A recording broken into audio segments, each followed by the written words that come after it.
makanya kita harus melihat ini apakah ini lemparan ini kena atau tidak kan gitu. Tapi makanya mudah-mudahan dari majelis hakim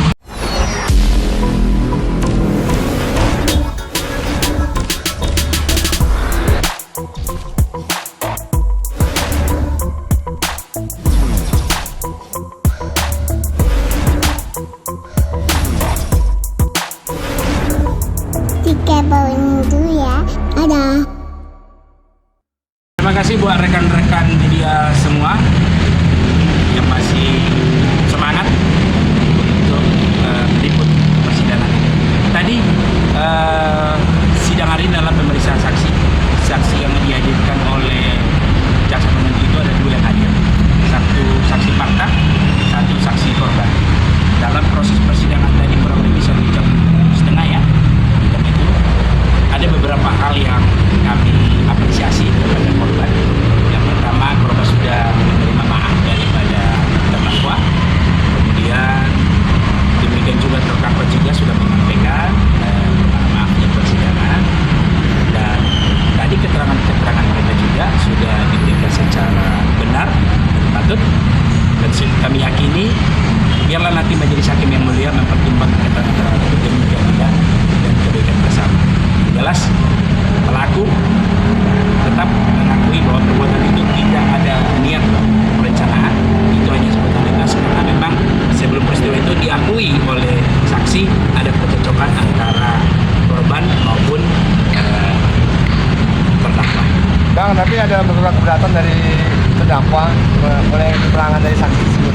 Sebenarnya bukan keberatan, itu hanya untuk meluruskan keterangan yang kurang tepat menjadi keterangan tepat sesuai dengan fakta kejadian. Saya tambahkan tadi dari keterangan saudara saksi Vivian dan Ayu sebagai korban. Ayu mengakui pada tanggal 17 kejadian, tanggal 18 dia buat laporan di 3 tempat. Pertama Polsek Pulau Gadung, terus Polsek Cakung dan Polres Jakarta Timur. Itu sekitar ada kurang lebih 6 sampai 8 jam. Jadi kita berpikir Ayu itu sehat dan mampu untuk berpikir melaporkan saudara Jos baik di dalam 3 tempat itu, Polsek Cakung, Pulau Gadung dan Polres Jakarta Timur. Jadi saya berharap hakim melihat ini fakta-fakta persidangan tadi dan luka-luka yang juga dinyatakan demikian itu luka yang tidak terlalu apa dan ada beberapa kali tidak kena karena jaraknya itu 4 meter, itu nggak terjadi tamparan atau apa, itu lemparan. Saya berharap tidak ada pemukulan, jadi saya berharap karena pasalnya 351 ayat 1 dan 2 berharap itu sangat meringankan karena semua fakta-fakta itu ada diungkapkan. Dan saya tambahkan oleh yang lain. Jadi yang bisa rekan media lihat ya, tadi kan pertanyaan dari saksi fakta itu dia mengatakan dia berdekatan. Nah, kita bertanya kalau dia lihat jelas, tapi pada saat dilihat masalahnya masa pelemparan dia tidak lihat jelas. Jadi kan ada pertentangan antara fakta sama korban. Jadi makanya kita harus melihat ini apakah ini lemparan ini kena atau tidak kan gitu. Tapi makanya mudah-mudahan dari majelis hakim bisa melihat persidangan hari ini dan mudah-mudahan bisa dibebaskan. Bagus, artinya kurang puas dengan keterangan saksi pada hari ini, Bagus. Ya, sudah bicara positif puas sih enggak juga. Yang penting kita sudah bisa mengorek semua rekan-rekan kita semua. Jadi kita bisa mengetahui apa sebenarnya yang terjadi. Jadi apa yang di dalam BAP itu beda dengan dalam persidangan. Dari pihak keluarga George ini seberapa persen sih untuk optimis mediasi dalam kasus ini? Ya intinya kita menghormati persidangan. Kami yakin dan sangat yakin hakim akan memberikan yang terbaik untuk George. Karena kami yakin masih ada keadilan lagi di negara Indonesia. Intinya persidangan ini terang benderang dan kesaksian dari korban dan juga dari Ya, saya tambahkan dari keterangan saksi fakta dan saksi korban itu mengarahnya ya pasal 351 ayat 1.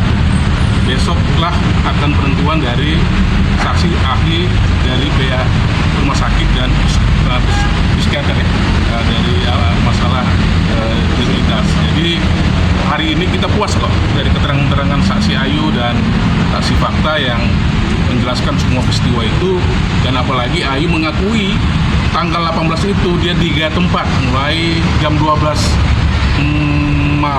dini hari sampai jam 4 sampai jam 6 dini hari lah buat laporan di Polsek Cakung, Pulau Gadung, dan Polres Jakarta Timur. Itu bisa ditambahin lagi? Baik, kami tim penasihat hukumnya George menyikapi bahwa keterangan dari dua saksi tadi, fakta maupun korban, kami punya keyakinan bahwa George ini memang sama sekali tidak punya niat untuk melukai maupun menyakiti korban. Itu hanya memang muncul spontanitas di waktu yang tidak tepat, di tempat yang tidak pas. Begitu sih. Dari penasihat hukum sendiri mau menghadirkan saksi meringankan nggak? Baik, tadi kami dikasih kesempatan oleh Yang Mulia Majelis Hakim karena besok agendanya adalah ahli, maka kami akan mengambil sikap besok setelah kami mendengarkan keterangan ahli yang akan dihadirkan oleh jaksa penuntut umum. Ya intinya besok kami akan mengajukan ini sudah beruntung juga Tante mungkin nggak mau hadir hari ini, mungkin melihat George seperti apa Tante? Ya sehat, saya lihat terus keadaannya sehat ya, saya juga agak kurus ya, tapi intinya saya tanya baik perlakuan untuk Kan update untuk kondisi terkininya dong, katanya George juga kena lagi sakit ya, lagi batuk lagi kurang enak badan sih sebenarnya. Itu karena apa Tan? Karena diintimidasi kah di dalam atau seperti apa? Secara ininya saya kan nggak lihat ya, jadi sampai sekarang pun saya belum ke lapas. Ada 3 kali saya ke sana, tapi saya belum bisa masuk menemui Jos. Jadi saya tidak bisa masuk.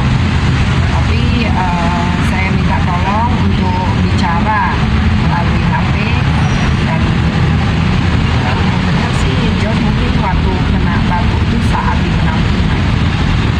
Tante mungkin udah ada komunikasi kah sama korban terkait masalah ini untuk udahlah, maksudnya maafan aja, mediasi. Sebenarnya dari awal kejadian, terus terang ya, saya itu memang tidak berniat untuk macam-macam, apalagi tidak mau damai, itu hal yang tidak benar ya. Dari awal itu kejadian, saya tidak bela anak saya. Nah, video yang terekam itu saya yang suruh. Saya suruh untuk Cika yang jadi saksi untuk merekam supaya ada bahan untuk bawa ke polisi untuk dilaporkan. Tujuannya saya cuma mau kasih pelajaran lah, sok terapi untuk anak saya supaya dia jangan mengulangi perbuatan seperti itu. Tapi saya tidak tahu akhirnya video ini diviralkan, kemudian membawa dampak yang sangat-sangat luar biasa dan negatifnya kepada saya dan usaha saya.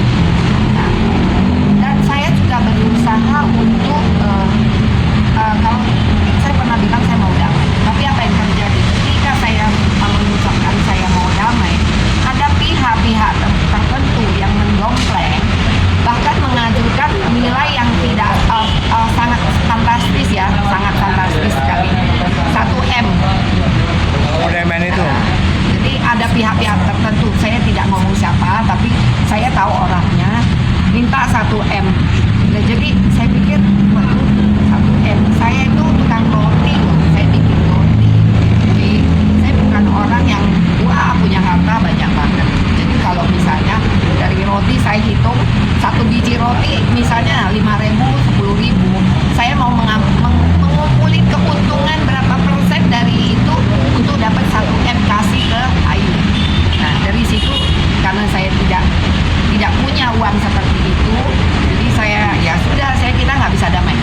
Lalu saya waktu awal pertama kejadian sebelum viral, saya kan memang yang suruh Ayu lapor polisi, kemudian dipanggil sama polisi. Waktu itu yang sini itu Pak Agus. Saya juga bilang sama Pak Agus kami mau damai, cuman dari pihak kepolisian nggak tahu ya sampai berlanjut sampai 2 bulan kan itu bukan salah saya. Bukan salah saya mau damai. Setelah itu ya kejadiannya kayak gini terjadi. Siapa sih yang rela anaknya dikasih ini? Tidak rela sebenarnya saya. Nah, tapi saya berusaha berjalan di jalur hukum, ya, berjalan di atas kebenaran, dan saya percaya Tuhan itu ada. Oke, saya ini ya, sebenarnya begini. Kejadian itu, ibu ini yang membawa ke rumah sakit dan menyuruh video dan suruh melaporkan. Artinya, orang tua tidak membela anaknya tapi memberikan pelajaran kepada Jos. Jadi itu intinya. Jadi masalah perdamaian itu ada, tapi ada miss yang kami tidak bisa lanjut untuk perdamaian. Jadi ada lagi mau ditambahin? Ada tambahan. Ya. Tadi di ruang sidang juga dari George sudah meminta maaf kepada Ayu langsung, dan hakim juga mendengarkan. Ayu sudah memaafkan George atas kelakuannya, tapi biar proses hukum sendiri.